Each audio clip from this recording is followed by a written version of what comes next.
Bom dia a todos que estão nos assistindo. Nós temos um enorme prazer de iniciar hoje mais um debate. Lembrando que já há 2 anos, Fundação Itaú Social e SEMPEC promovem uma série de debates dentro do site Educação e Participação, com o objetivo de debater temas relacionados à educação integral. Este ano nós promoveremos 4 debates.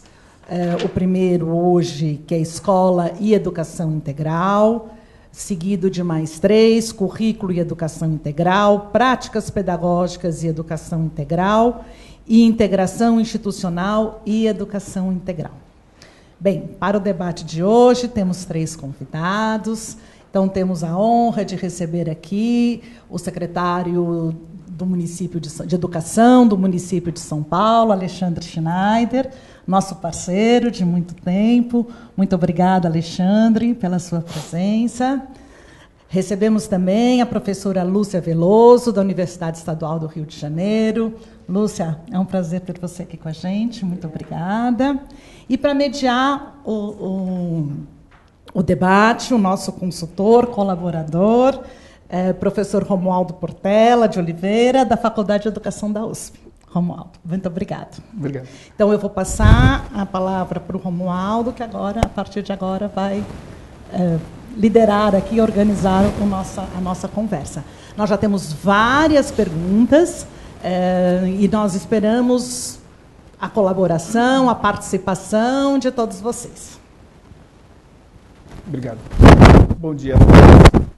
Esse, como a Lelé falou, é o primeiro de uma série de debates que vai discutir o conjunto de temas relativos à educação integral. E o de hoje, a ideia foi que fosse um debate que colocasse a questão e os problemas mais gerais da educação integral, e depois nós vamos aprofundar com a discussão curricular, a discussão da gestão, a discussão de práticas pedagógicas. E eu sei que nós estamos muito bem servidos para o debate de hoje, né? Nós temos 2 pessoas que têm trabalhado bastante, tanto na pesquisa e na prática, quanto na prática, sobre a temática da educação integral. E eu vou rapidamente passar a apresentá-los e vou formular de início já uma primeira introdução. A professora Lúcia Veloso Maurício é professora da Universidade Estadual do Rio de Janeiro, com doutorado na Universidade Federal do Rio de Janeiro e pós-doutorado na Universidade Complutense de Madrid e na Universidade Estadual do Ceará. E a professora Lúcia tem uma experiência longa de pesquisa e de ação na temática da educação integral. Então, certamente, nós estamos muito bem assessorados. E o professor Alexandre Schneider é mestre em Administração Pública pela Fundação Getúlio Vargas e é o atual secretário municipal de Educação de São Paulo, e pela 2ª vez, né? Já foi no período 2006 a 2012, e também está envolvido com a questão da educação integral. Eu vou formular uma primeira ideia quando a gente discutiu esse primeiro debate, que onde é que a gente pensou esta introdução.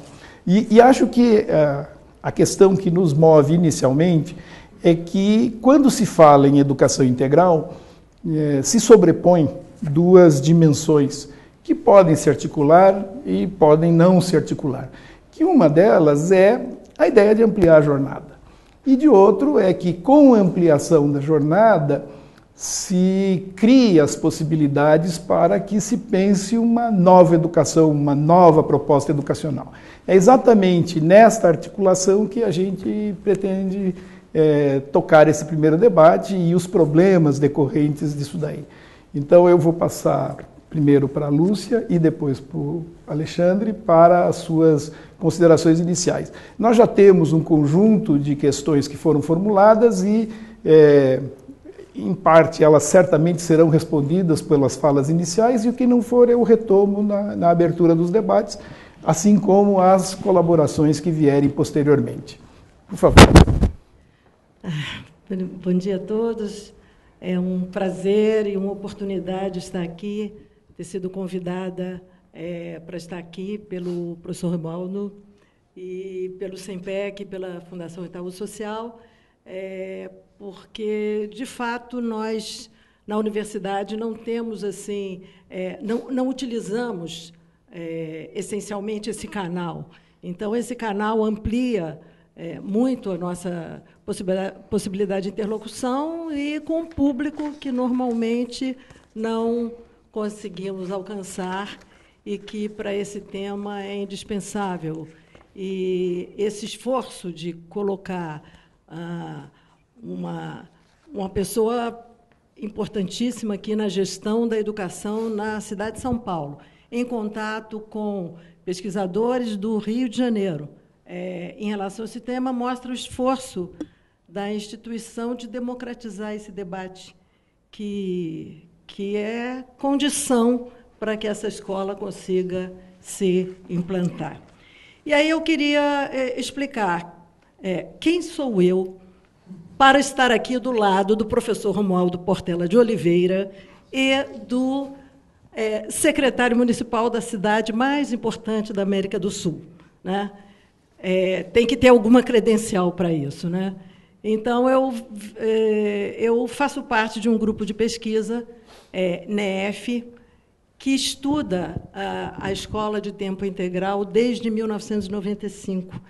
E ele foi constituído, quer dizer, não é porque nós somos o grupo que estuda mais tempo, mas é porque nós somos originários da experiência mais, que eu diria, mais enraizada de discussão de escolas de tempo integral no Brasil, que foi a experiência dos CIEPs.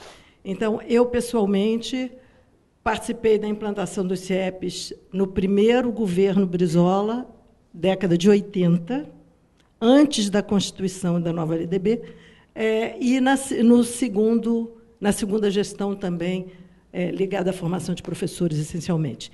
E, junto comigo, nesse grupo de pesquisa, que é sediado na Unirio, tem Ana Cavalieri, que participou no segundo programa, e Lígia Marta Coelho, que também participou do segundo programa. Então, nós, o que traz, porque temos essa marca tão forte, né?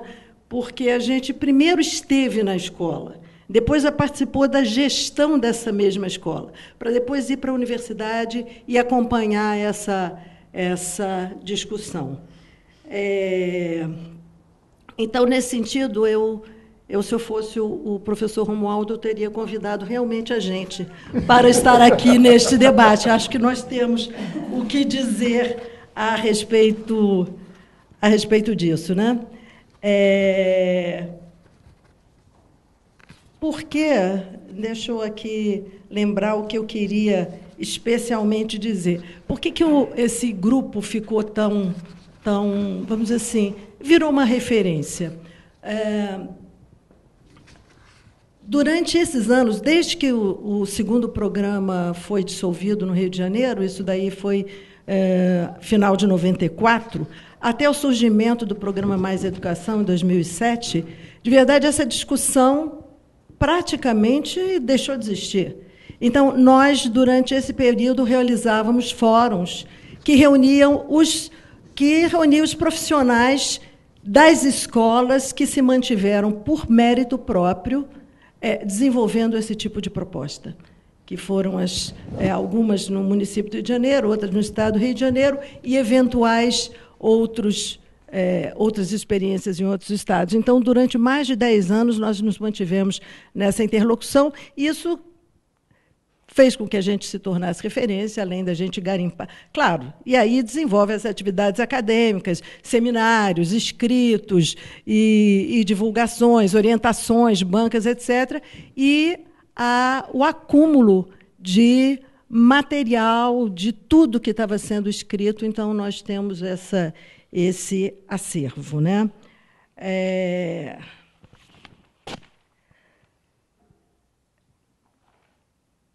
Quando o Mais Educação começa a existir, o debate se amplia nacionalmente.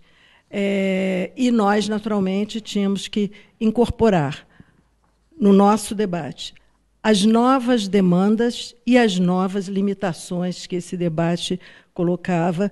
E aí nós temos um texto que eu faço questão de citar o nome, da professora Ana Cavalieri, que ela sintetiza muito bem o debate. O texto é Escola de Tempo Integral versus aluno em tempo integral. O que se quer? Qual é a proposta que a gente está levando? Então, esse convite para nós nos deixou encantada, a princípio, inclusive pelo título, porque a escola e educação integral, e nós temos uma grande referência em relação à escola. E aí, por que estamos ainda... temos, assim... por que neste momento nos interessa levar o nosso recado, a nossa maneira de ver esse tema?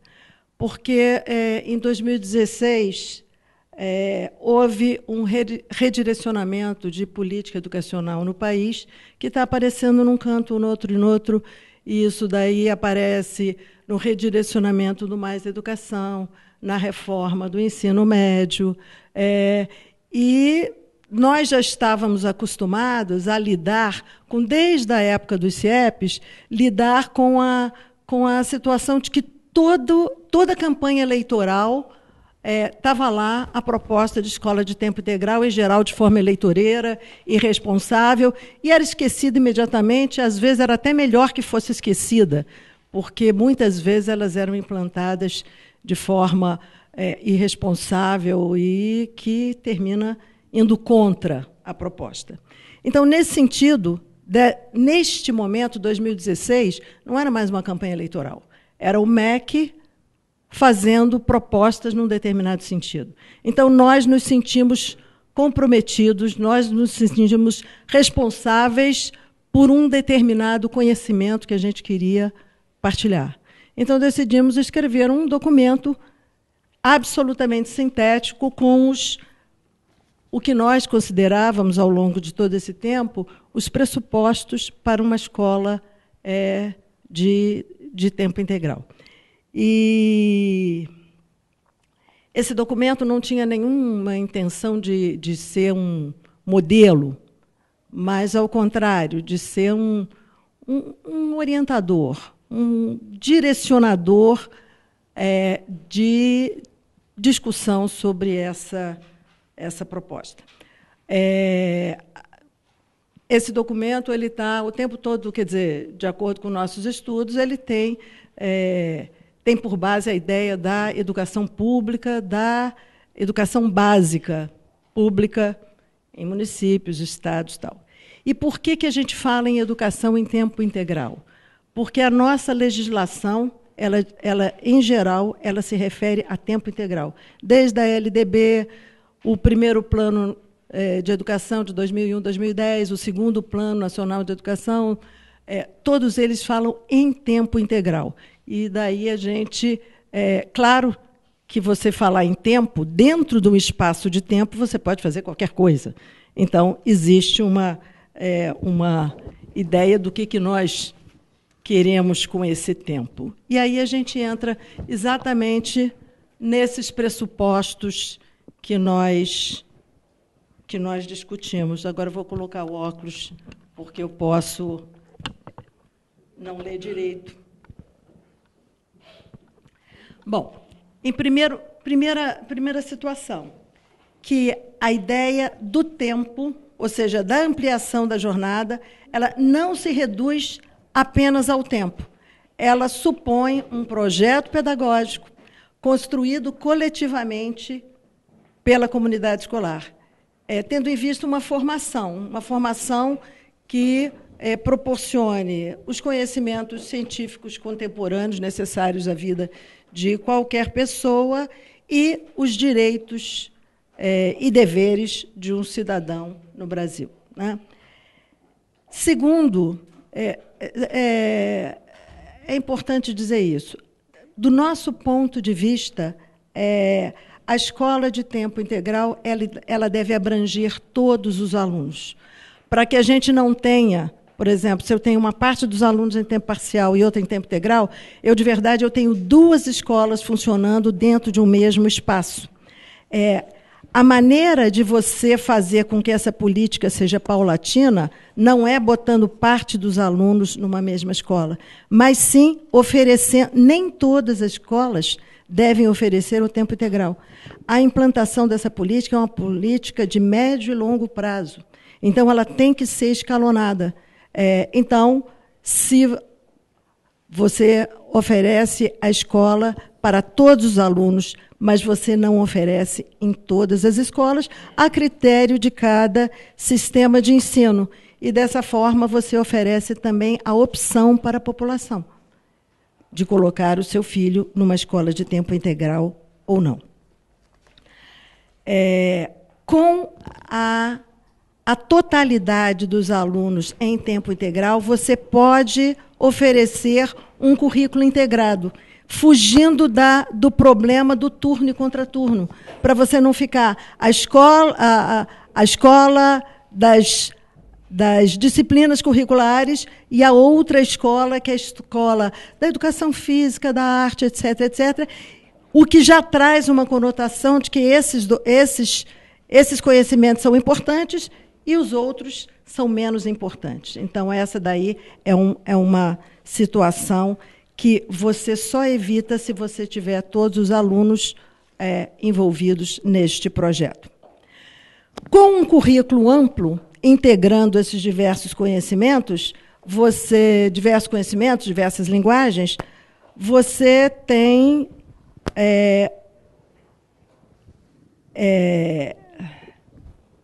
perdi o que eu ia falar. 3. De verdade, com esse currículo amplo, é exatamente esse currículo amplo que vai fazer a diferença dessa proposta de escola, oferecendo uma formação que amplie os horizontes culturais, sociais dessa população. Ou seja, aqui eu não estou falando de tempo, eu estou falando do que se faz com o tempo através da diversidade de conhecimentos, de práticas, né, e de valores, etc. E, por conta disso, você necessita de profissionais diversos para dar conta das diversas linguagens, profissionais diversos, além dos profissionais do magistério. Esses profissionais, por conta de você garantir a continuidade de um projeto pedagógico, eles têm que ter um vínculo estável.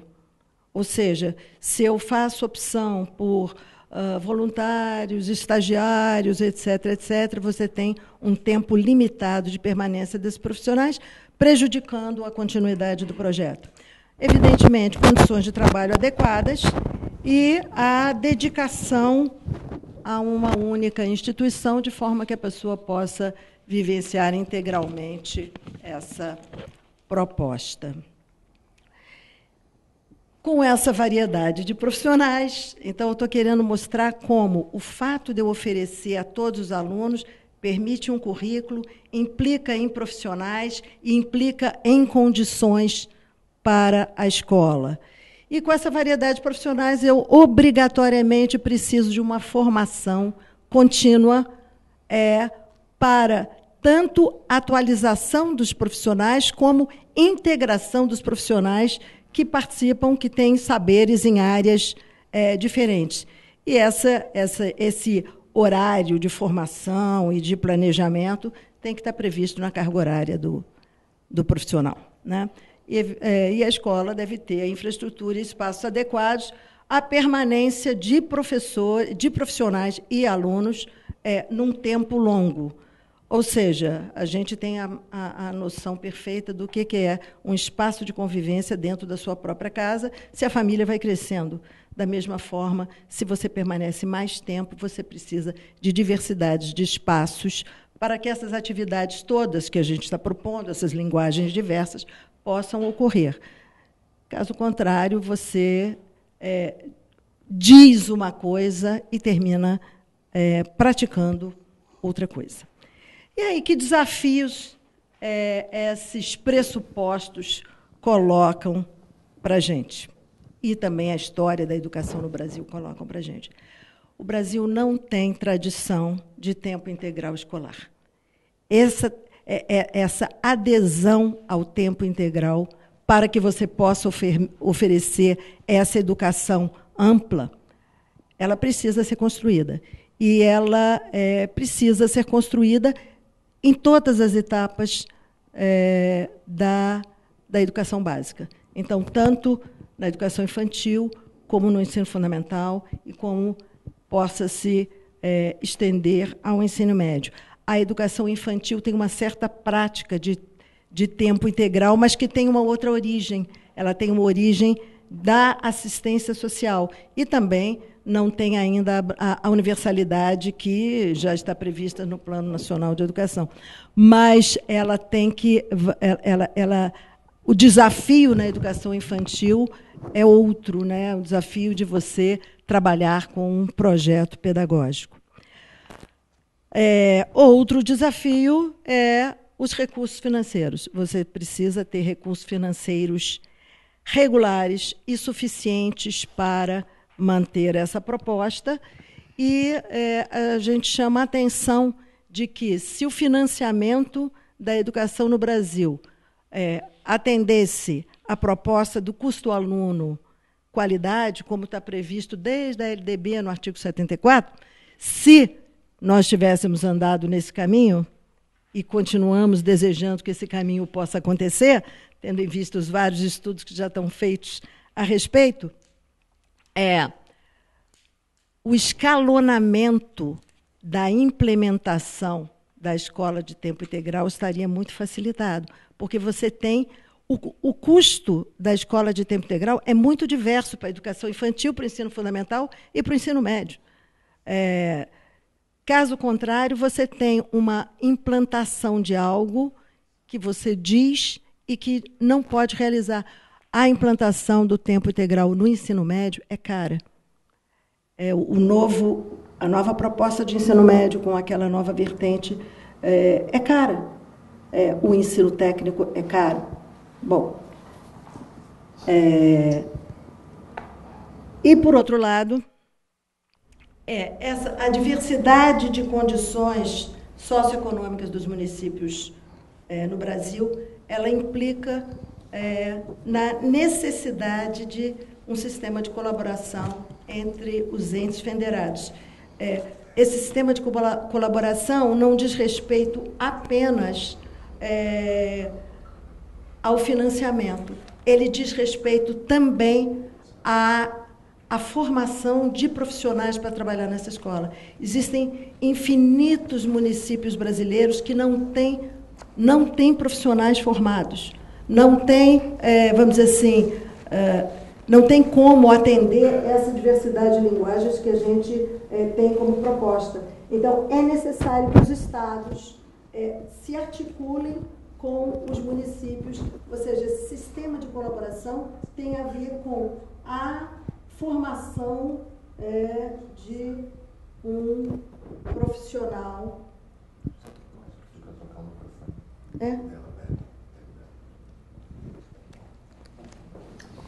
Bom, então, encerrando esse processo, quero dizer, então, que a educação escolar em tempo integral pressupõe um projeto de formação humana. Caso contrário, ele pode se transformar em mera demagogia. Obrigada. Muito obrigado. Vamos imediatamente passar para o Alexandre Schneider e em seguida a gente vai discutir com as pessoas que estão nos acompanhando. Por favor, Alexandre. Bom dia a todos, bom dia, professor Romualdo. Obrigado aí, professora Lúcia, pela aprendizagem. É uma experiência muito rica, né? Estar na gestão, pesquisar, enfim, acho que isso é muito importante. Obrigado, Lele, o pessoal do SEMPEC, pelo convite. Eu, para não muitas das coisas que foram colocadas aqui, eu tô de acordo e acho que eu não quero, acho que talvez eu possa contribuir falando um pouco do lugar que eu estou, que é a gestão, quer dizer, quais são os aprendizados e quais são os desafios que a gente tem neste momento para a implantação de projetos dessa natureza. Quando a gente olha para a cidade de São Paulo, se a gente quiser ir um pouquinho longe, a gente vai ver as primeiras experiências de educação integral lá nos parques infantis, né? Quer dizer, aquilo era um projeto ainda mais voltado para isso. Quando a gente começa a olhar para o ensino fundamental, a gente tem algumas experiências ainda não estruturadas, mas de levar atividades no contraturno, muitas vezes, ou atividades fora daquilo que não é o espaço do prazer, como a senhora definiu, quer dizer, tem aquilo que é o chato, que a gente tem num determinado período, e aquilo que é menos importante ou mais prazeroso, que a gente tem no contraturno. Mas ali a gente tem, desde a implementação das salas de leitura, em meados dos anos 80, depois a gente vem com o Paulo Freire nas salas de informática e um processo também de música nas escolas que a gente existe há muitos e muitos anos nas bandas, e são atividades que eram oferecidas no contraturno escolar, ainda nessa visão de aqueles alunos que quisessem permanecer mais tempo na escola ou desejassem, não são só essas, as escolas também tinham as suas próprias, poderiam ficar e participar dessas atividades, né? E o que é interessante, olhando, é que todas essas políticas, no fundo, têm um processo incremental de melhoria, né? Os políticos gostam de falar muito em políticas públicas que rompem com o passado ou que inovam extraordinariamente, mas quando a gente olha a experiência de implementação, especialmente em São Paulo, a gente tem uma história de construção que é feita tanto pela própria rede municipal, experiências das próprias escolas que acabam se institucionalizando, quanto experiências de várias gestões que, num processo de aprendizagem contínua, vão melhorando as políticas. Se a gente olhar mais recentemente, a gente tem uma aposta no espaço físico, lá a gestão da Marta Suplicy, nos 2000, com o projeto dos céus, inspirados muito naquilo que o Rio de Janeiro viveu com os CIEPs. Então, ali a gente teria um espaço privilegiado para a educação integral, eram 23 unidades à época, hoje são 22 unidades, hoje são 46, onde haveria essa oportunidade, não só para aqueles alunos que estavam ali, os CELS compõem, como todos sabem, da educação infantil ao ensino fundamental, mas, a princípio, um espaço também para ser utilizado pelas escolas do entorno. Em seguida, São Paulo vive uma outra política, permanece a política dos CELS, que é um projeto que chamava-se São Paulo é uma Escola. Ali é uma aposta numa parceria entre as escolas e organizações sociais para projetos no contraturno escolar, ainda com a visão, né, de oportunidade no contraturno escolar. E uso, muitas vezes, de territórios fora da escola, onde os alunos eram levados para atividades, né? E aí, o que tem ali é óbvio que é uma experiência que pode expandir o repertório dos alunos, mas não uma integração com os projetos pedagógicos das escolas e nem com o currículo, né?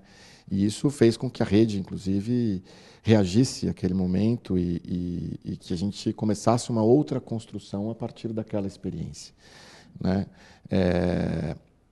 E aí a prefeitura lança um projeto que chama Ampliar. Aí, um projeto em que você tem, de um lado, a possibilidade de articulação com organizações da sociedade civil, né, a partir do projeto da escola, de outro, com os professores da escola, ou compondo a sua jornada de trabalho, ou avançando um pouco além da sua jornada de trabalho, com seus saberes, articulado com o projeto pedagógico da escola, proporcionando também ali uma expansão das atividades escolares. Ainda aí, atividades no contraturno escolar também, e não para todos, né?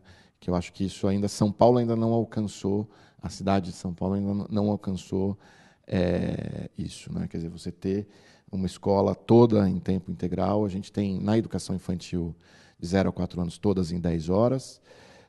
De 4 a 5 anos, a grande maioria em 6 ou 8 horas, mas algumas poucas em 4 horas. E no ensino fundamental, o que houve foi um percurso de 4 para 5 horas, entre 2006 e 2012, em que você trouxe essas experiências da sala informática do Paulo Freire, da sala de leitura, acho que era a Guiomar, a secretária à época, e outras atividades, compondo um currículo, compondo um tempo de 5 horas, o que implicou mudança de jornada de professor, como a senhora bem colocou, e mudança na carreira dos professores naquele período.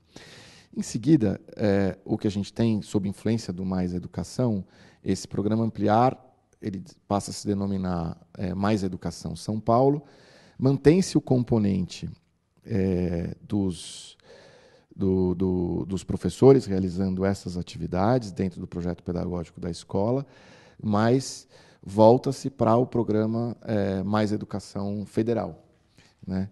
E aí a gente deixa de ter as organizações sociais e passa a ter voluntários contratados pelas escolas, né?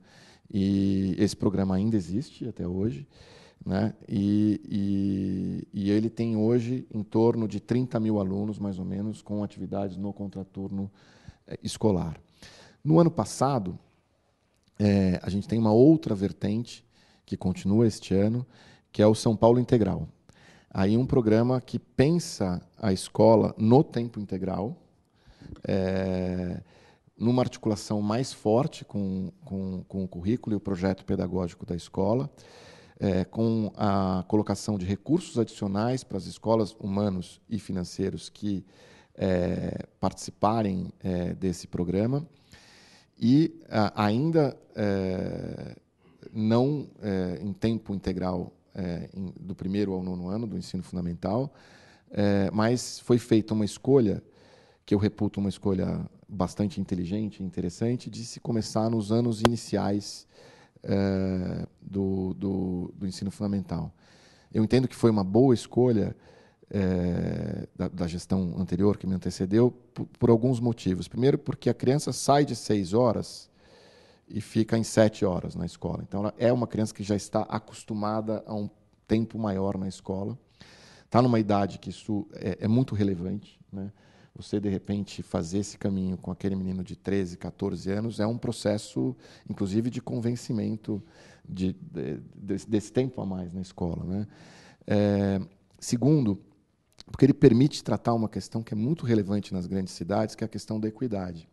Quando a gente olha experiências de educação em tempo integral no Brasil, onde normalmente elas acontecem, quando elas vão acontecendo numa implantação maior? Naqueles lugares onde, ou por questão demográfica, ou por questão de renda, a escola pública ela se esvazia, né? Então, aqui, o Estado de São Paulo, por exemplo, ele tem um bom programa de educação em tempo integral, mas quando a gente vai olhar as escolas, elas estão aonde? Elas estão no centro da cidade, né? Acho que a escolha que a prefeitura fez, e eu falo com tranquilidade porque eu não era secretário, mas eu concordo e acho que é a melhor forma de fazer, e a gente vai seguir nesse caminho, ela permite com que a gente trabalhe com as crianças nas comunidades mais pobres, que são as que precisam mais. Acho que assim, também é interessante para quem está na educação vivendo, quer dizer, mesmo dentro da educação pública, a desigualdade ela se manifesta, o professor aqui é um especialista nisso, de uma forma flagrante, né, do ponto de vista educacional, enfim. E acho que são esses os alunos. Então, eu acredito que é uma forma da gente seguir o caminho, que eu também concordo, que é para todos, mas no horizonte de ser para todos, começa na base, começa nas regiões mais vulneráveis e vai subindo até chegar aos 9 anos com um projeto sólido, né? Então, eu acho que assim, quando a gente olha esse percurso, né, é um percurso de aprendizagem, né? E aprendizagem de quem? Acho que da própria rede e da administração pública, né? A gente precisou passar, né, por oferecer atividades no contraturno escolar, quebrar a cara em alguns dos programas lá atrás e ir construindo um percurso que eu acho que chega num projeto que ainda é muito novo. Ele foi implantado no ano passado. Algumas escolas que entraram no ano passado no programa deixaram o programa, outras novas entraram, um sinal de que ainda estamos numa transição e num processo de consolidação do programa. A gente vai ter que estudar muito e conversar muito com quem implantou para melhorar a implementação desta política, mas é um processo de aprendizagem. Acho que isso é muito importante para a gente que atua na educação, que notar que entre o discurso e a prática, às vezes a gente acaba se perdendo, né? E a gente tem que tomar muito cuidado, porque o melhor programa vai ser aquele programa que contar com a adesão daquilo que os americanos chamam de burocrata ao nível da rua, né? É aquele que implementa a política, que é o professor, que é o coordenador pedagógico, que é o diretor da escola. E acho que eles foram ensinando os vários gestores que passaram ao longo desse caminho qual que era a melhor forma de implementação. Hoje a gente tem vários desafios, e aí eu vou passar por eles, né? Primeiro, a gente está desenhando hoje, está fazendo um processo de atualização do currículo por conta da questão da Base Nacional Comum, que vai obrigar todos os municípios, estados, etc., a fazer essa atualização. E ele já traz em si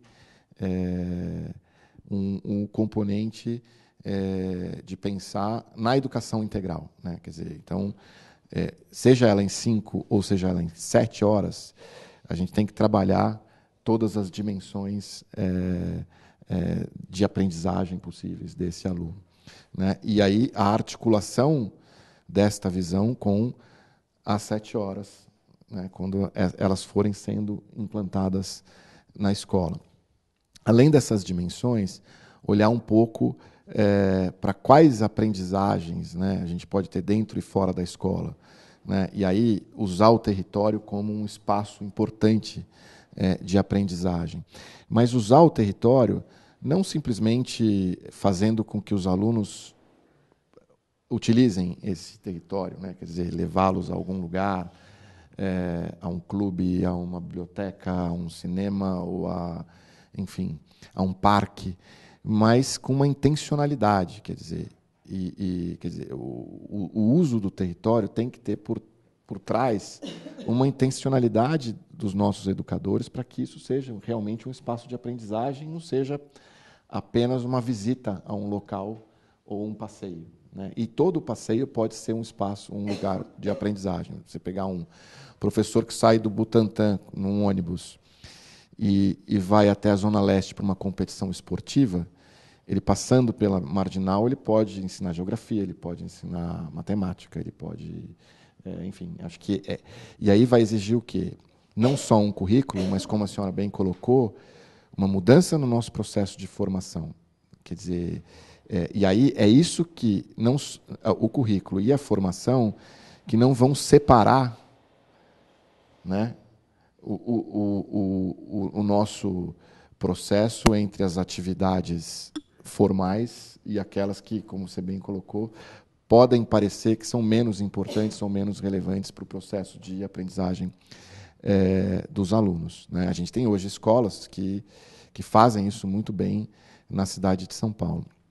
Bom, quais são os desafios, então, que a gente encontra neste caminho, né? E quais são as obrigações que nós temos? Aliás, vamos começar pelas obrigações, como minha avó me ensinou. A gente tem um plano municipal de educação e a gente está agora, inclusive, fazendo o plano plurianual, que é o nosso primeiro passo para o orçamento, que vai integrar o plano municipal. O plano municipal prevê que 50% das nossas escolas, até 2025, tem que ter educação em tempo integral, né? A gente compreende que esta missão ela se dá no ensino fundamental, à medida que nós temos hoje perto de 3.300 unidades, 3.400 unidades diretas e indiretas na prefeitura, e só as unidades de educação infantil de 0 a 4 anos são 1.700, todas elas em 10 horas. Então, seria uma lei que já está realizada se a gente entendesse escola como... né? Então, a gente está entendendo o ensino fundamental. Hoje, a gente tem 86 82 escolas com turmas em tempo integral, não a escola integralmente. E nós vamos colocar agora no plano plurianual e no plano de metas, para até 2025, a gente dobrar o número de escolas com turmas em tempo integral, ou, eventualmente, até chegar algumas já integralmente do primeiro ao nono ano em tempo integral.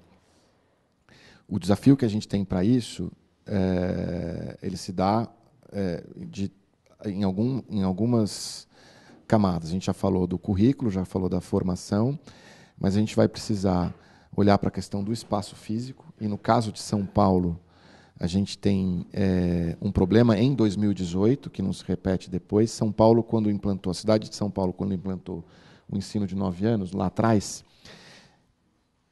houve um descompasso entre o município e o Estado. O Estado entendeu que a criança que havia feito a pré-escola poderia pular direto e não precisaria fazer os 9 anos. A prefeitura entendeu que ensino de 9 anos é ensino de 9 anos, então ela foi desde o primeiro ano. Como a prefeitura está mais na periferia que o Estado está na periferia também, mas a prefeitura tem algumas unidades onde o Estado não tem, a prefeitura teve que abrir uma pequena turma de segundo ano, à época segundo ano, que são crianças que hoje estão no 9º ano. O coorte normal é de 46 mil crianças por turma, e a prefeitura... 46 mil crianças por ano. Desculpa. E a prefeitura está neste 9º ano com 13 mil crianças. Então, o ano que vem tem uma acomodação de 33 mil crianças a mais, entre quem sai e quem entra.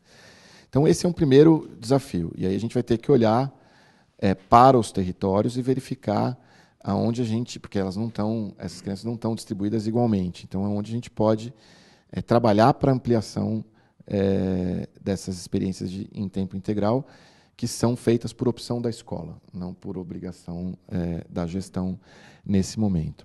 Uma outra questão relevante para nós, além do currículo, da formação e do espaço, é a questão orçamentária, na medida em que você tem também um custo financeiro em relação a isso, e a gente também trabalhou ali, pelos nossos cálculos, até 2020, a gente consegue, por incrível que pareça, ter um saldo positivo a favor da prefeitura. E como o Fundeb ele é calculado com o ano anterior, então, e esse vai ser um desafio para todos os entes federados, os primeiros anos são os piores anos para você implementar a política de educação integral, porque você acaba trabalhando com um valor inferior no Fundeb, por conta do cálculo ser feito sempre com base nas matrículas do ano anterior. Mas depois você tem um equilíbrio. E aí a gente, pelos nossos cálculos iniciais, em 2020, a gente inclusive tem uma diferença a favor de São Paulo pela implementação a gente vai refinar isso, mas pela implementação das escolas em tempo integral. Mas acho que esse primeiro momento é um momento complexo. E lidar também com esse momento de falta de recursos, não só no município, mas também no governo federal, especialmente no Mais Educação, que teve as verbas reduzidas, né? Então, como o município fez há 3 anos atrás uma aposta nos recursos federais, quando você faz isso, você acaba alocando o dinheiro em outra área. Aí falta o dinheiro do governo federal, você não tem como fazer isso de uma hora para outra, trazer de volta esse recurso, né? Porque o orçamento ele vai se acomodando, e isso é bastante... Esse é um outro desafio. Mas a gente está bastante entusiasmado, porque acho que esse processo ele nos legou muitas aprendizagens, né? E acho que agora o nosso momento é o de mergulhar nessas 82 escolas, verificar quais são os desafios que elas estão enfrentando, quais são os problemas, como a gente pode tirar dali as melhores experiências de organização do tempo e do espaço, das atividades, da articulação com o projeto pedagógico, para ir dobrando essa aposta com mais qualidade, porque são elas que vão nos ensinar efetivamente, para além das nossas diretrizes e dos valores que a gente traz com essa perspectiva de educação integral, mas, assim, como é que é isso na prática, como isso se dá, como melhor implementar, como uma escola pode ensinar outra a fazer esse caminho. E acho que esse é o maior desafio que a gente está enfrentando hoje, nesse conjunto, como eu disse, do currículo, que é a nossa declaração, da formação, que é a nossa preparação, da questão de infraestrutura, espaço físico, da questão financeira, mas o mais relevante de tudo é o que aprendemos com isso, como a gente pode dar um novo salto sem jogar fora a história que já está construída. Basicamente é isso que eu queria dizer a partir do meu local aqui. Muito obrigado. Eu vou começar a apresentar as questões que vieram das pessoas que estão acompanhando. Eu vou selecionar duas questões que me parecem que foram abordadas na fala de ambos, mas que valem a pena a gente aprofundar, porque me parecem questões cruciais. A primeira delas diz respeito a como pensar o financiamento. Você já tocou um pouco nisso, acho que valia a pena conversar um pouco mais sobre isso, porque a escola de tempo integral é uma escola mais cara e, portanto, ela tem que ser adaptada a isso. Então, essa me parece uma questão importante do ponto de vista de equacionamento de política pública. E a segunda, que me parece talvez o grande desafio do ponto de vista de mudança de cultura envolvida com uma proposta de educação integral, que é a ideia de que, mesmo quando se trabalha com a ideia de educação integral, não se rompe com aquela cultura de turno e contraturno e de uma hierarquização de conhecimentos, né? Que, de certa maneira, já existe na escola de turno único, né? Tais disciplinas são mais importantes que outras. Agora, quando você trabalha com a ideia de tempo integral, de escola de tempo integral, isso se acentua, né? Essa hierarquização se amplia. Então, a partir da experiência de ambos, eu queria ouvir a respeito tanto do financiamento quanto dessa dificuldade, que é uma dificuldade real, para que se construa um projeto pedagógico de escola e um projeto educacional. E como é que vocês pensariam, elaborariam essa questão? Bom, sobre o financiamento, nós estamos numa situação difícil, tendo em vista que foi aprovado recentemente a emenda constitucional que estabelece os gastos, um limite de gastos pelos próximos 20 anos, e isso daí é uma questão dramática para todas as áreas de impacto social, e a educação entre elas, né? Então, isso daí o que me chama a atenção, no caso do financiamento, tendo em vista o pensamento dessa escola, dessa proposta de escola, é estabelecer critérios de implantação, porque não há como, ao implantar essa escola, não há, no nosso entender, não há como você, vamos dizer assim, falsificar determinados oferecimentos. Se você coloca uma escola e você vê isso, você coloca uma escola em tempo integral, que a criança fica 8 horas por dia dentro da mesma sala de aula, fica mais barato. Mas não é isso que se quer, isso é impossível, isso é insuportável para qualquer adulto, imagina para as crianças, etc. Ainda por cima, se você tem em vista uma formação ampla, com diversidade, com linguagem, etc. etc. Então, eu diria que o planejamento da disponibilidade financeira é o que se pode pensar para cumprir, vamos dizer assim, para oferecer o que de fato você quer oferecer. Não acredito que, nesse contexto, a gente vá atender a meta que está no plano. Aliás, depois da aprovação do teto dos gastos, o plano ficou prejudicado. como o primeiro plano também já tinha ficado prejudicado, porque teve todas as cláusulas que dizem respeito a financiamento vetadas na época pelo presidente Fernando Henrique Cardoso. Então, em termos de planos, nós já avançamos, porque fazemos o plano. E isso daí implica numa discussão na sociedade muito benéfico. Mas é mais importante pensar essas etapas de oferecimento das escolas.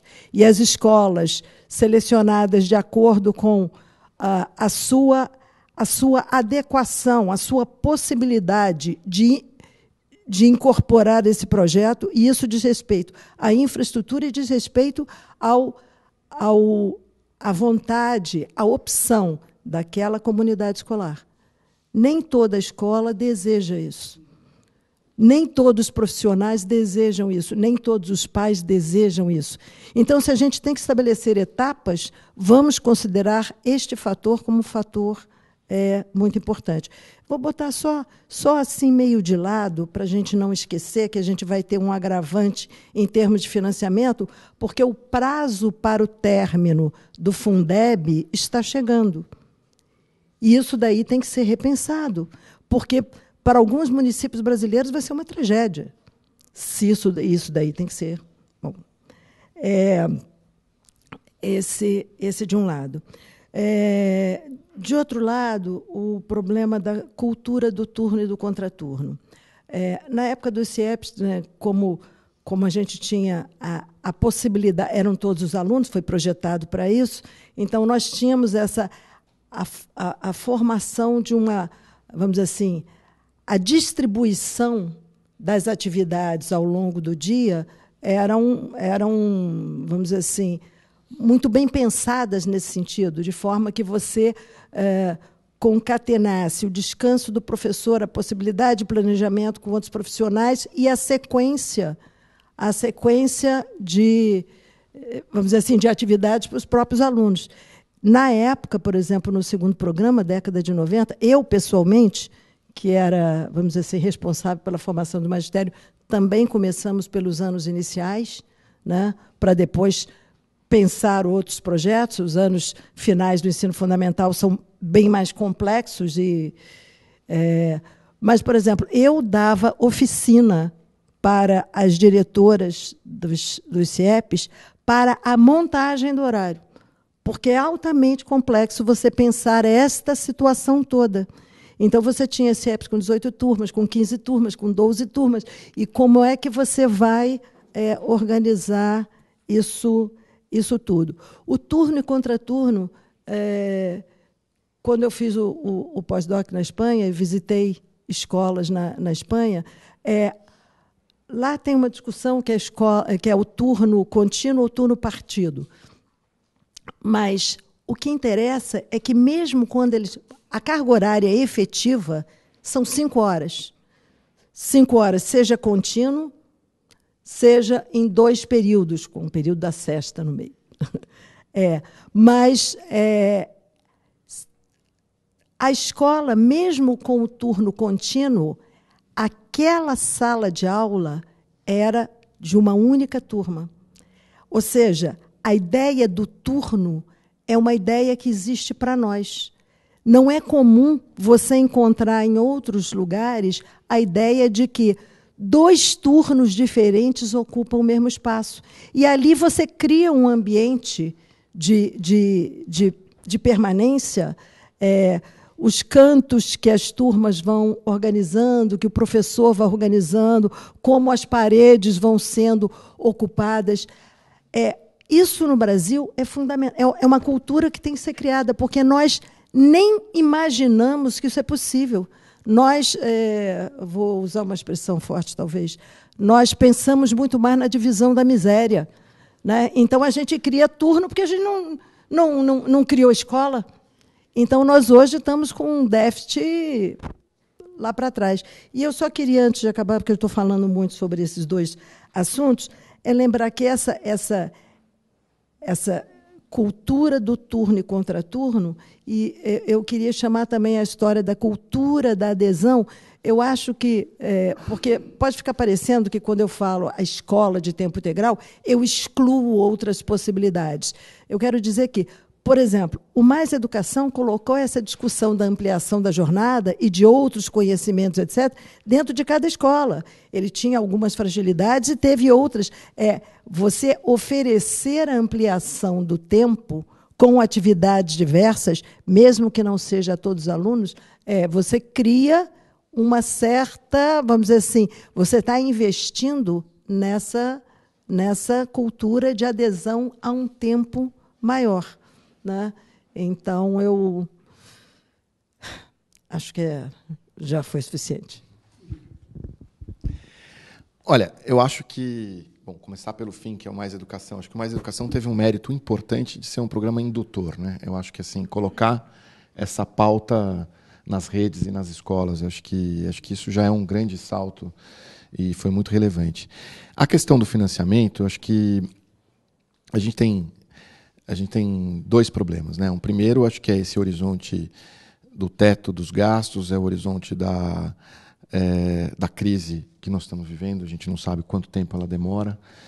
Isso reduz. E na educação a gente tem uma questão grave, que é o seguinte: a gente tem boa parte das nossas despesas não são coisas que você pode cortar, né? Quer dizer, e são despesas que vão crescendo, mesmo que a administração não queira, né? Você tem que ter professor em sala de aula, você tem, mesmo que você não amplie a rede, essas despesas vão crescer e elas são rígidas, né? E, portanto, a gente vai ter que discutir um novo mecanismo de financiamento da educação em breve. Nós temos um problema sério que é político, que a gente tem sorte de ter, os economistas não gostam muito disso, meus amigos, mas de ter recurso vinculado à educação, porque, do ponto de vista político, infelizmente, não é sorte, é luta, mas assim, a educação ela não é vista pelos políticos como uma área que dê votos, né? Então, o risco que você tem, muitas vezes, é os recursos minguarem, né? Então, a gente tem essa proteção da vinculação, mas com a queda de receita a gente tem um problema, e com o teto talvez tenhamos um problema lá na frente, vamos ter uma nova discussão com o Fundeb. Para resolver esse imbróglio, acho que é uma discussão a partir do Fundeb e também verificar o que é mais relevante, né? Quer dizer, é óbvio que a gente tem que tentar trabalhar a educação como um todo, né, da educação infantil até a universidade, mas quando a gente está olhando, quando a gente vai fazendo os recortes, eu acho que a gente tem que começar a escolher algumas prioridades, na minha opinião. Por exemplo, o MEC acabou de lançar um programa que dá recursos adicionais para o ensino médio em tempo integral. Eu, particularmente, acho que esse é um dinheiro, essa é uma má escolha do MEC. Acho que o MEC deveria, primeiro, estabelecer um maior equilíbrio entre aquilo que é mais caro na educação, que é a educação infantil e o médio. E quando você vê essa distribuição de recursos, ela é contra os municípios, e isso, evidentemente, também vem de um processo político, porque são os governadores que têm mais influência no Congresso. E segundo, a hora que você vai pensar a educação em tempo integral, em estimular, você tem que começar pela base. Quer dizer, é um mau incentivo, até por uma série de questões. Quer dizer, o Brasil ainda nem acabou de trazer os meninos do ensino médio da noite para o dia. Que acho que essa deveria ser a prioridade real do país neste momento, né? Então, acho que tem, de um lado, uma disputa pelos recursos que a gente vai ter que fazer, e de outro, eu acho que a gente também vai ter que viver, em cada gestão, escolhas de como alocar os recursos, infelizmente, porque eles estão limitados nesse momento. E a gente vai ter que fazer... Tem uma coisa que acontece muito também na educação. Tem um partido que não muda em nenhuma gestão, que é o dos secretário de Finanças e seus colegas estão lá. E todo gestor da educação tem em si a responsabilidade pela execução do orçamento. Mas é uma responsabilidade limitada. Você começa com o teu orçamento contingenciado, e de repente chega em setembro, outubro, e aí a pessoa te diz assim, olha, você precisa gastar. O que gera, muitas vezes, gastos errados, ou gastos ruins por parte da gestão. Então, esse é também um processo que a gente vai ter que trabalhar. Mas, enfim, eu acho que tem duas questões. Uma é uma construção de um processo de financiamento que priorize as etapas iniciais do ensino básico, ou olhe para o custo de cada uma dessas etapas e aloque os recursos de acordo com esse custo, e não de acordo com uma questão política, até a discussão já antiga do custo aluno-qualidade. E a outra, que é a gente tentar, aí por dentro de cada gestão, verificar como a gente abre espaço para ampliação desses recursos. Pela regra atual do Fundeb, você tem um ano de vacas magras, de travessia do deserto, para aí com ampliação constante você ir melhorando os recursos que vêm do Fundeb. Em relação à questão do turno e do contraturno, eu acho que tem um lado que é cultural mesmo, né? E que a gente precisa romper, que você tem as atividades, as obrigações de manhã e a diversão à tarde, né? Vamos dizer assim, e acho que isso é algo que a gente precisa, e a gente só vai romper isso com uma articulação clara entre o projeto pedagógico da escola e esse conjunto de atividades. Quer dizer, o professor de música ele não está ensinando só música, ele está ensinando matemática. E o professor de matemática pode, a partir de uma música, ensinar também. Então, como você constrói um projeto em que essas ações e essas atividades estejam articuladas e para que o aluno também consiga compreender e aprender de formas distintas. Acho que é mais ou menos esse caminho, apostar. Volto, então, no currículo, na formação, numa autonomia que a escola tenha para, a partir do seu projeto pedagógico, fazer suas escolhas de integração dessas atividades. Acho que esse é o caminho. Eu queria informar que nós estamos recebendo uma quantidade grande de questões, as que, eventualmente, e obviamente, muitas delas não serão respondidas, porque nós não teremos tempo, mas elas vão ser encaminhadas aos debatedores e eles poderão responder e nós colocaremos no site, né? Assim como a íntegra do debate.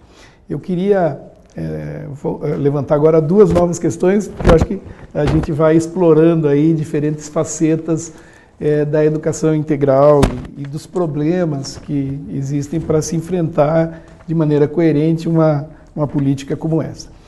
A primeira diz respeito à questão da avaliação das experiências de educação integral. Porque nos últimos anos cresceu muito a importância da avaliação de experiências educativas pelas medidas em larga escala.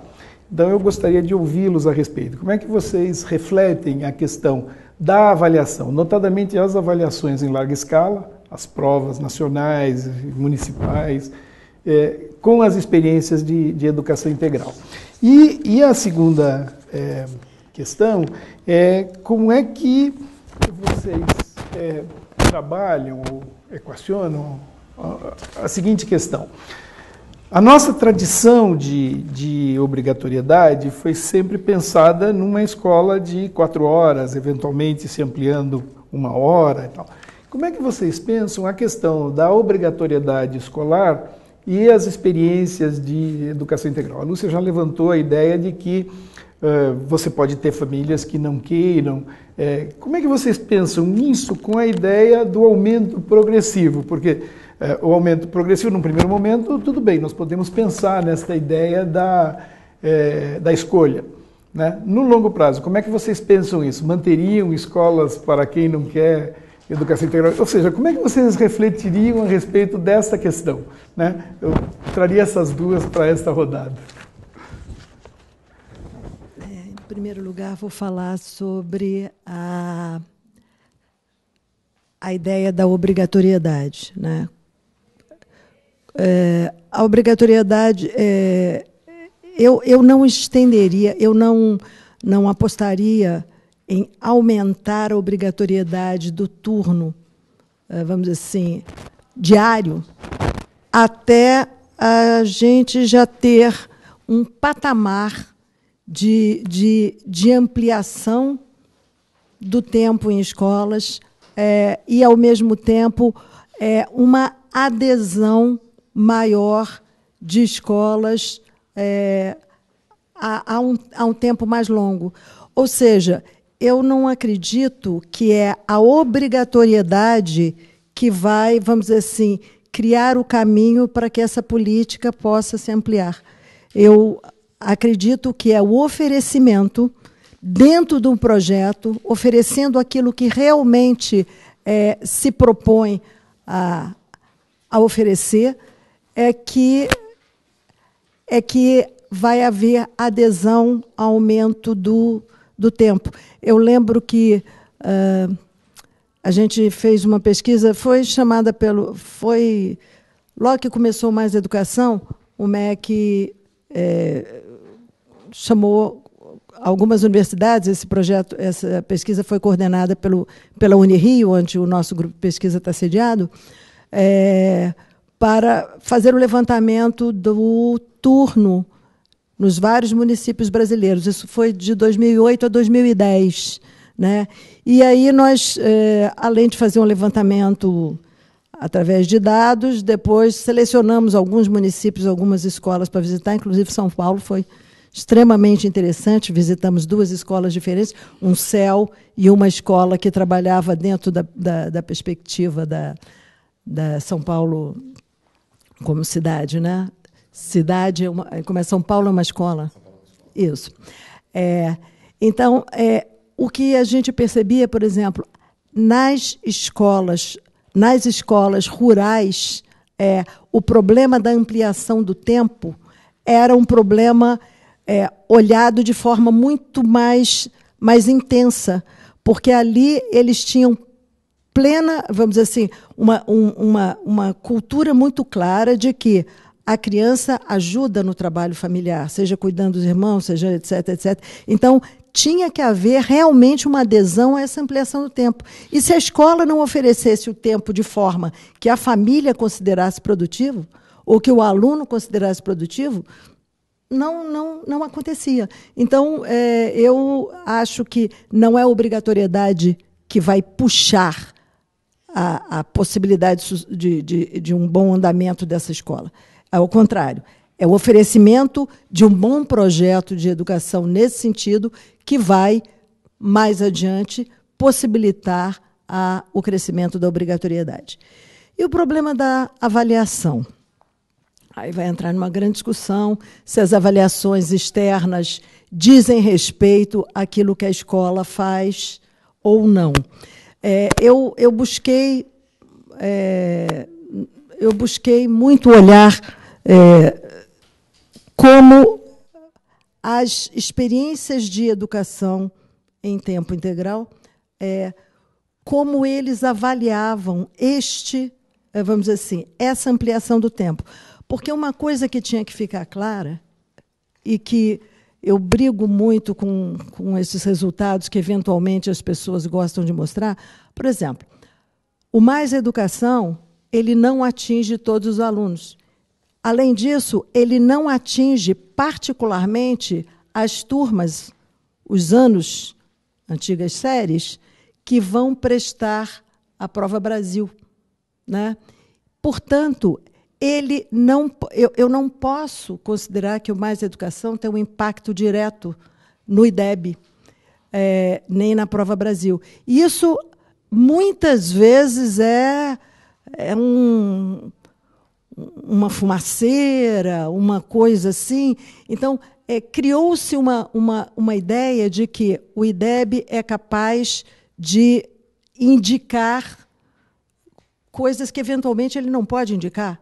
Ele pode indicar situações gerais, mas ele não pode indicar outras. Se você tem determinados objetivos com o projeto de educação integral, eu tenho que saber, eu tenho que ver indicadores que digam respeito a esse objetivo.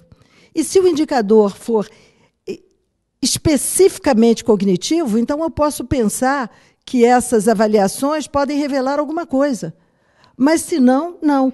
O que eu vi em várias escolas que eu pesquisei no pós-doc, em outras atividades, é que o crescimento do tempo e desses projetos que, eventualmente, às vezes, tem projetos variados, eles não fazem avaliação. Ou seja, avaliação que diga respeito aos seus objetivos. Então, o máximo que você conseguia era, tipo assim, nós monitoramos a frequência.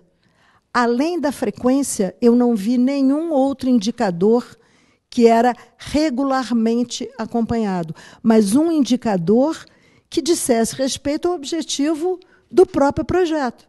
Então, nós, inclusive, vocês aqui no SEMPEC fizeram uma grande pesquisa sobre a avaliação, o monitoramento desses projetos e indicaram exatamente que faltam indicadores, falta uma cultura de acompanhar para você poder, digamos assim, convencer os economistas de que vale a pena. Então, era isso. Bom, eu acho, assim, eu concordo, acho que em relação à questão da ampliação, acho que vai muito mais do desejo e da vontade daquela comunidade, da sua articulação, e é por isso que eu acredito que o processo inicial, ele tem que ser autônomo no seguinte sentido. Eu, comunidade escolar, não só os educadores que trabalham ali, nós queremos transformar essa escola numa escola em tempo integral. Eu acho que isso garante com que essa implementação aconteça e aconteça da melhor forma possível. É interessante a questão do desejo. Eu lembro quando eu fui secretário da outra vez, a gente começou a ampliar as escolas de 4 para 5 horas. E eram todas em 4 horas no ensino fundamental, quase todas a gente deixou em 5 horas. E aí um dia a gente estava numa escola e aí o prefeito então comentou, não, porque depois nós vamos avançar para a educação integral, as crianças vão ficar o dia inteiro na escola e tal, não sei o que lá. E veio um menino de uns 12 anos e falou assim, eu não quero isso aí não. Então, eu acho que tem um processo que tem a ver com o desejo e com a vontade, com a construção de um projeto. Quer dizer, ele provavelmente não queria porque imaginou que era enfim, o que seria aquela escola, né, nessas 5 horas. Com relação à questão da avaliação, eu acho que também concordo que não é a Prova Brasil, nem o IDEB, que talvez vá medir necessariamente tudo aquilo que a gente imagina que a gente aporta numa formação integral, né? E acho que também a gente vive no Brasil sempre o preto ou branco ultimamente, né? Preto ou branco, Corinthians, Palmeiras, São Paulo e, enfim. Como eu sou corintiano, não conheço muitos outros times, mas e acho que assim, a questão da avaliação é típica, né? Então a gente tem, de um lado, você colocar o IDEB e a Prova Brasil como num patamar altíssimo, como a regra do que é uma boa escola ou não, ou, de outro lado, a negação desse instrumento que é importantíssimo para a gente avaliar a aprendizagem das crianças. Então, assim, trata-se da gente tentar compor esta avaliação que já existe com outras que possam, sim, tentar observar o que esse tipo de formação integral agregou àquele conjunto de alunos. Eu acho que o IDEB pode ser um dos fatores, mas certamente não é ele que vai apontar a diferença real que fez num aluno ou numa aluna ter tido a experiência de um processo de formação integral. Acho que não é exclusiva a medida, mas ela é uma medida também relevante. É mais ou menos como um tema que virou moda recentemente, que é são as tais das competências socioemocionais, né? Então a gente traz isso para cá e hoje tem gente que quer que a gente dê aula de competência socioemocional para os alunos. E isso não existe, quer dizer, né? Acho que mas existem empresas, organizações e tal que apostam nisso, né? E, no fundo, este processo, essas competências são desenvolvidas ali no processo pedagógico. Quer dizer, o professor tem que estar formado para olhar para essas questões de forma integral. Então, eu acho que a gente tem, aí voltando para a avaliação, talvez compor outros modos de avaliar, né? Quando a gente quer olhar para o efeito no aluno, ou também a gente pode avaliar os programas a partir de uma série de metodologias para ver se esses programas cumpriram ou não com a sua missão, né? Acho que são duas formas de olhar. Posso completar? Claro. E aí não diz respeito apenas à escola de educação integral ou de tempo integral. Diz respeito a como lidar com a avaliação.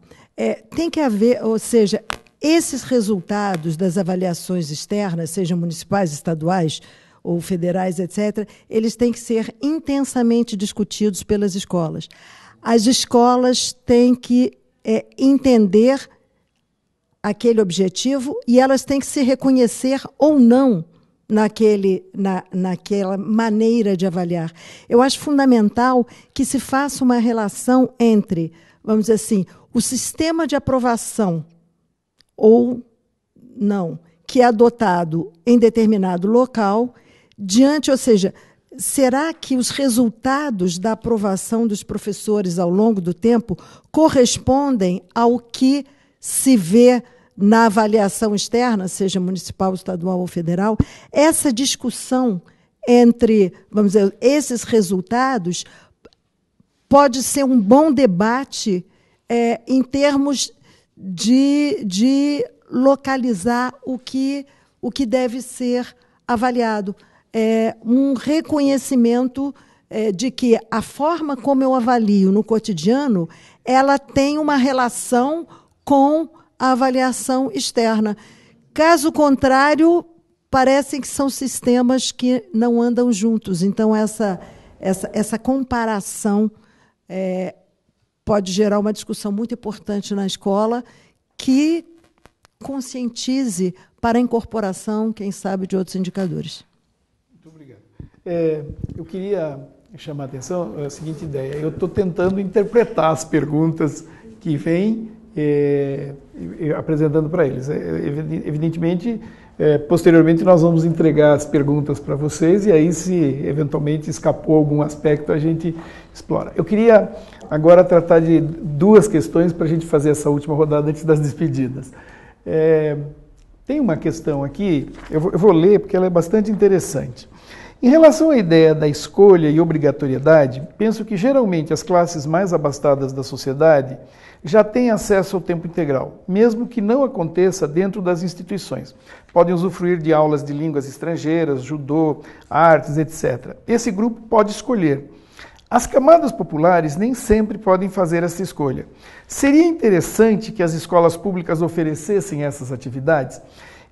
Essa pergunta está relacionada com uma outra que talvez tenha um tom mais provocativo que apareceu, que pergunta o seguinte: se nós não demos conta nem de atender a escola de 4 horas, como é que nós vamos tentar fazer uma escola de período integral? E a outra pergunta que eu queria sobre a qual eu gostaria de ouvi-los, que implicações a proposta de educação em período integral tem para a formação continuada de professores? Ou seja, que vocês abordassem um pouquinho os desafios nesse contexto da formação continuada de professores.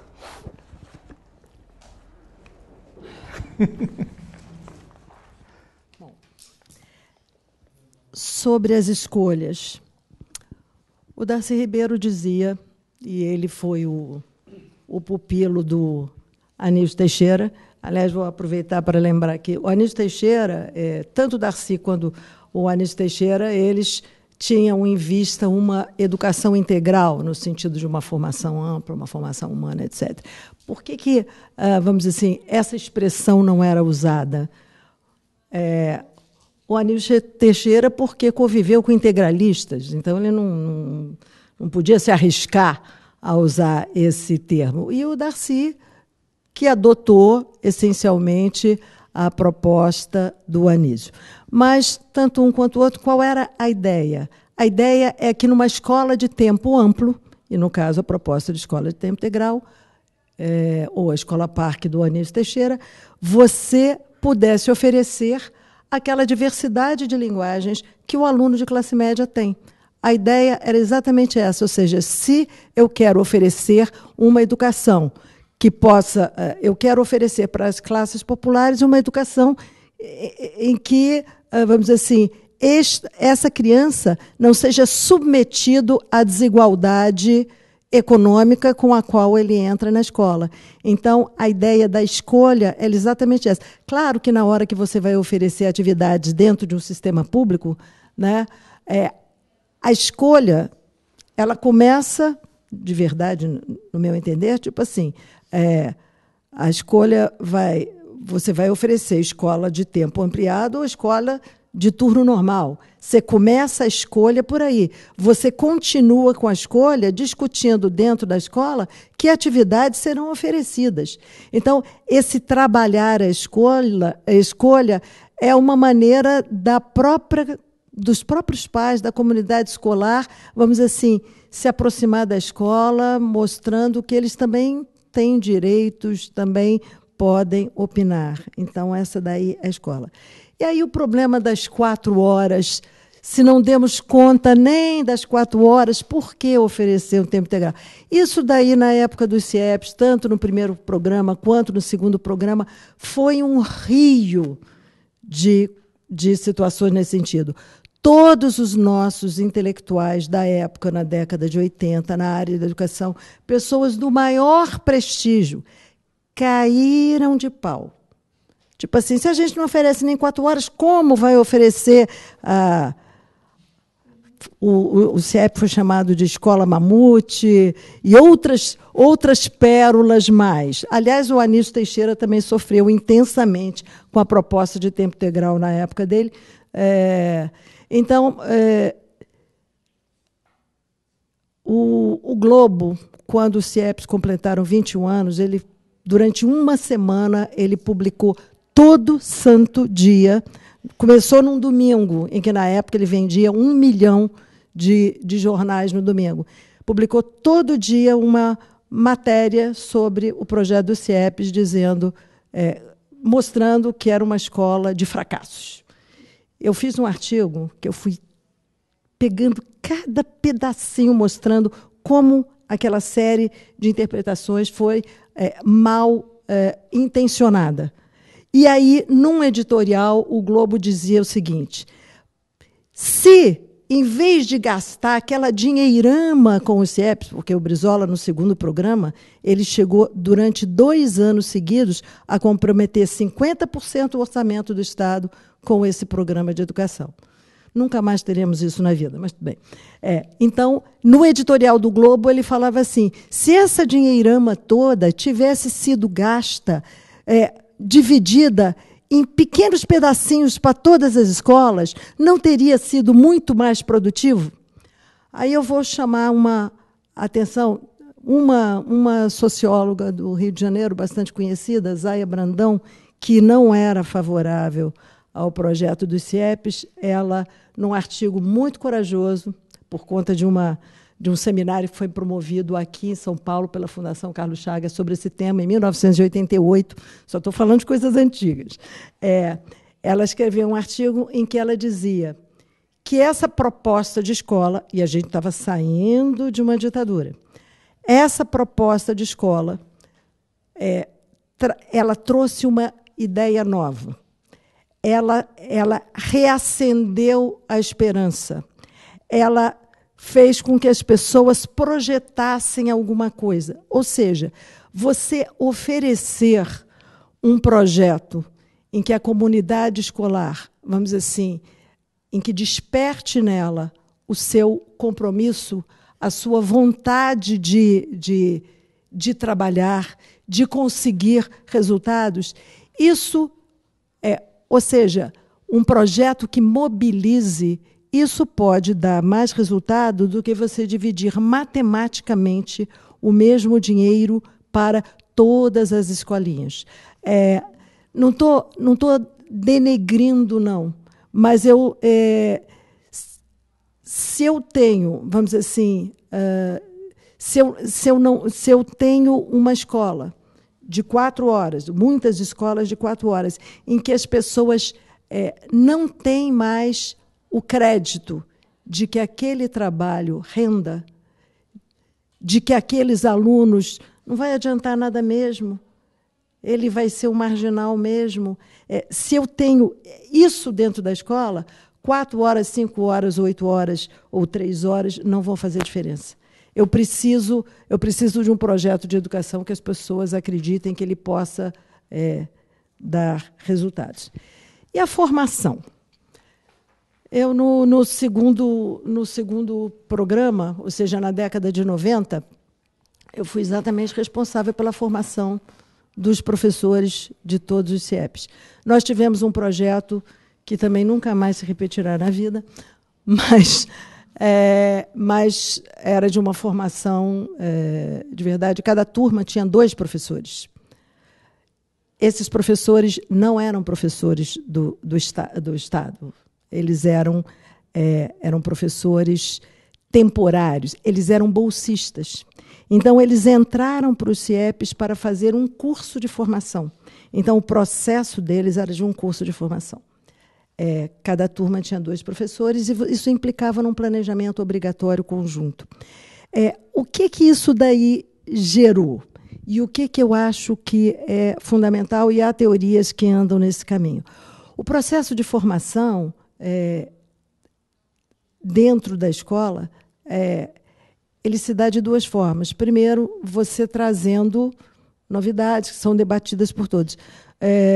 A outra é, obrigatoriamente, a discussão coletiva. Ou seja, as pessoas, às vezes, pensam no processo de formação como discussões, tipo assim, vou discutir o teórico tal, o outro teórico. Eu não estou indo contra os teóricos, não, tanto que eu sou da academia. Eu escrevo para as pessoas lerem, eu discuto com as pessoas, mas tomar decisões dentro da escola é profundamente formativo. Se dentro da escola, se o pessoal da escola, se os professores discutem e também interagem com os pais, porque os pais têm uma expectativa, e eles podem não compreender as opções que estão sendo feitas pela escola, esse processo de decidir se a matemática é mais importante do que os estudos sociais, a distribuição de carga horária dentro da escola, a distribuição do horário dentro da escola, o que nós precisamos de aporte para a discussão, se a avaliação que vem de fora é mais importante ou não que a avaliação que eu mesma faço e que eu reconheço. Eu conheço meu aluno, então eu tenho mais ingredientes que os outros. Esse processo coletivo é profundamente formativo. A escola de tempo integral, ela serve para isso. Ela serve... toda vez que eu vou falar com as pessoas, eu começo por uma coisa que atrapalha o pensamento das pessoas. Eu falo assim, a escola de tempo integral é incompatível com a reprovação. Isso daí deixa as pessoas completamente desestruturadas. Por quê? Porque se a criança passa 8 horas por dia na escola, que é o lugar onde você tem para aprender, não vai ser na sua casa, onde você não tem livro, não tem internet, não tem quem sente junto, não tem nada. É lá que ela vai aprender aquilo que ela não aprendeu na escola? Não. O tempo é para isso. O tempo é para você refazer de outro jeito. Refazer o problema de matemática na aula de educação física, porque a realidade não é disciplinada. A realidade traz muitas situações. E a mesma coisa em relação aos professores. Né? Você permanecer um tempo longo junto com o seu colega, junto com os seus... e você poder discutir e implementar determinadas decisões é muito formativo. Aí você tem a oportunidade de trazer a discussão teórica para, vamos dizer assim, respaldar decisões que devem ser respeitadas pelo sistema de ensino, devem ser propiciadas pelos sistemas de ensino. Obrigada. Muito bom. Olha, em relação à questão da escolha, eu acho que o o que é importante a gente pensar, volto a dizer, a escola, ela sabe com quem que ela está trabalhando, quem são seus alunos, qual comunidade que ela está inserida, e ela, obviamente, é talvez o melhor agente para a gente entender quem são, pelo menos, os primeiros candidatos a implantar a educação em tempo integral, educação integral. Acho que a escola consegue fazer esse julgamento melhor do que quem está lá em cima do ponto de vista de distância, não de importância, no sistema, olhando toda a floresta. Acho que isso dá mais autonomia para a escola, inclusive, depois implantar esse processo. Muitas comunidades não querem isso. A gente atende hoje mais ou menos 300 mil crianças de 0 a 4 anos na cidade de São Paulo. E a gente tem notado que já, em muitos casos, muitas mães que não ficam às 10 horas com o filho lá. Elas pedem para a criança sair mais cedo. E pesquisas, inclusive, que são feitas no momento do cadastro, já mostram isso. Então, acho que você ter a possibilidade de adaptação, eu acho que é muito importante, até para os projetos darem certo. Acho que esse é um primeiro ponto. Em relação à questão da formação, eu acho que é o ponto central, quer dizer, a gente ter um currículo, formação e autonomia para a implementação desse currículo. Acho que a formação vai fazer com que esta experiência de formação integral ela se dê em todas as atividades na escola. Quer dizer, ela não são pecinhas de Lego que você vai montando, quer dizer, é um outro desenho, quer dizer, e acho que isso depende de uma mudança no nosso processo de formação dos nossos profissionais. E, por fim, a questão de não dar conta dos 4 horas ou das 10 horas, como é que a gente vai dar conta das 7, né? Eu acho que a gente está num país que já não deu conta de muita coisa, né? Quer dizer, ainda é um país injusto, é um país desigual, é um país que as pessoas não têm as mesmas oportunidades. Então, se a gente olhar e começar a hierarquizar as coisas que a gente não fez, a gente acabará não fazendo nada. Então, acho que o ideal é que a gente pense que a gente pode dar um salto e a escola de 4 vira de 5 e de 7 e a gente consiga fazer todas. Não dá para esperar mais. Acho que esse é o ponto. E acho que o não dar para esperar se reflete em reduzir as desigualdades que estão presentes em todo o sistema educacional público, na sociedade, no sistema educacional público, e começar a atacá-las de vez. E, portanto, a prioridade tem que ser para os mais vulneráveis nas escolhas que a gente fizer, naquilo que a gente vai entregar. Acho que entregar mais para quem precisa mais é o que falta no Brasil. E isso vale para a educação integral, certamente. Esse é o nosso projeto. Posso acrescentar uma coisa? Pode, claro. É porque, às vezes, a gente passa alguns sinais que precisam de uma certa esclarecimento sobre o critério da vulnerabilidade, né? Ou seja, que critério adorar. Evidentemente que a gente tem que priorizar as áreas mais vulneráveis, a população mais vulnerável, mas a gente também tem que ter muito cuidado com que essas ações, esses critérios adotados, não sejam vistos também como uma segregação, porque nos CIEPs nós tivemos isso, por causa de uma série de situações, e também do Brizola, que ia para a televisão, falava assim: eu quero cuidar dos meus leitõezinhos. Então, havia CIEPs em que você não tinha meninas. Por quê?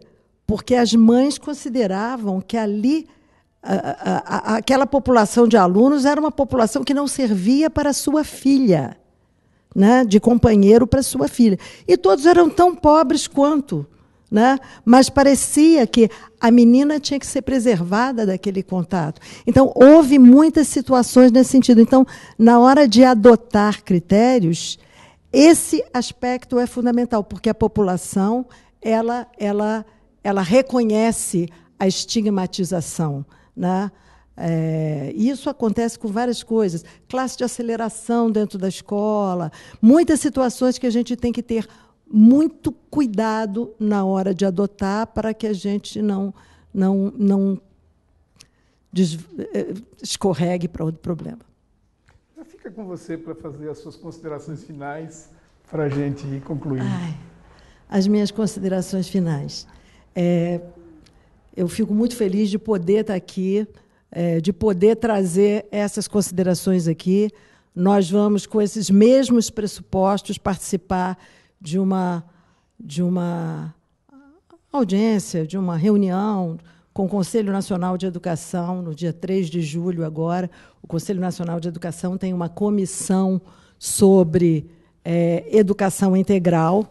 Então, nós vamos lá, vamos em 3 pessoas, eu, um outro professor e mais um doutorando nosso, que nós já temos 2 doutores originários desse grupo de pesquisa, e um deles vai ser, os 2 já são professores universitários, um deles é que vai comigo lá, e um outro menino que já foi... porque é fundamental as pessoas, vamos dizer assim, compreenderem o investimento em educação.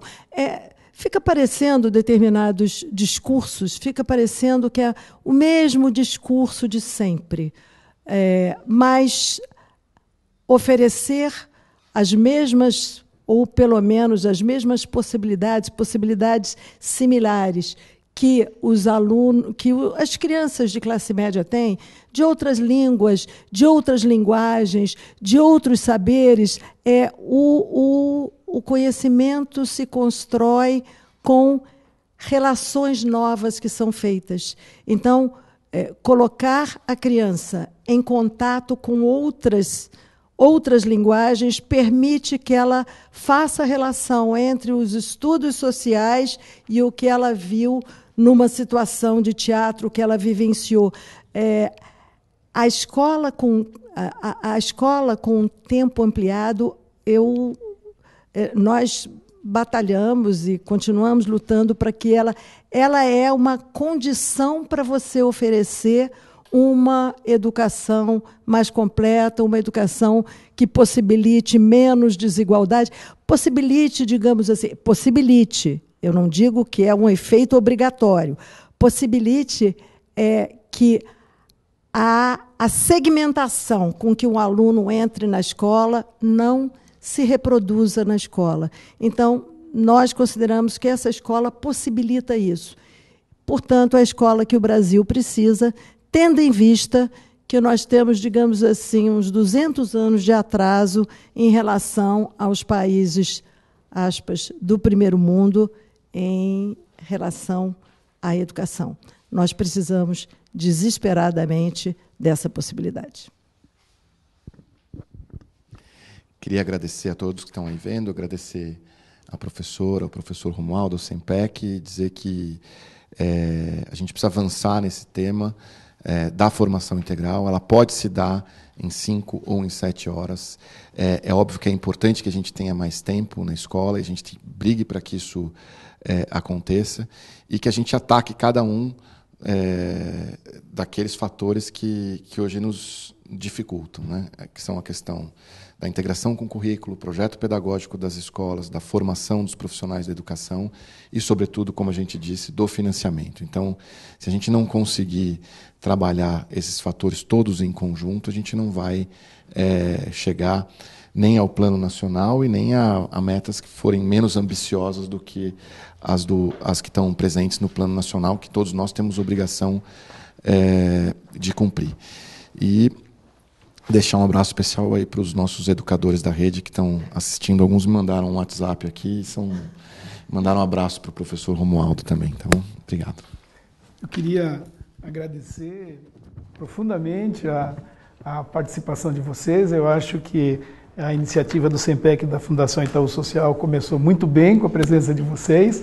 Acho que nós passamos por um conjunto de questões bastante complexas que estão envolvidas com a educação integral, mas eu queria recuperar uma coisa que a Lúcia falou, que me lembrou Paulo Freire, né? A educação é a esperança. Se a gente não tem esperança de mudar, de transformar, ela se apequena, né? Me fez lembrar também o Eduardo Galeano, né? A utopia é o que nos move para frente. E acho que a riqueza de valores envolvidos com a expectativa e com a proposta de educação integral, ela tem um efeito mobilizador sobre a população, sobre os professores, que faz com que a educação seja a possibilidade de mudança que ela pode ser, né? que ela deve ser. Né? E nesse sentido, a educação integral preenche uma lacuna importante no debate educacional. Queria agradecer a presença de vocês e informar que o nosso próximo debate, nós vamos anunciar a data, etc., oportunamente, vai ser sobre currículo na escola de educação integral, ou a proposta curricular para uma escola de tempo integral. Muito obrigado e até a próxima.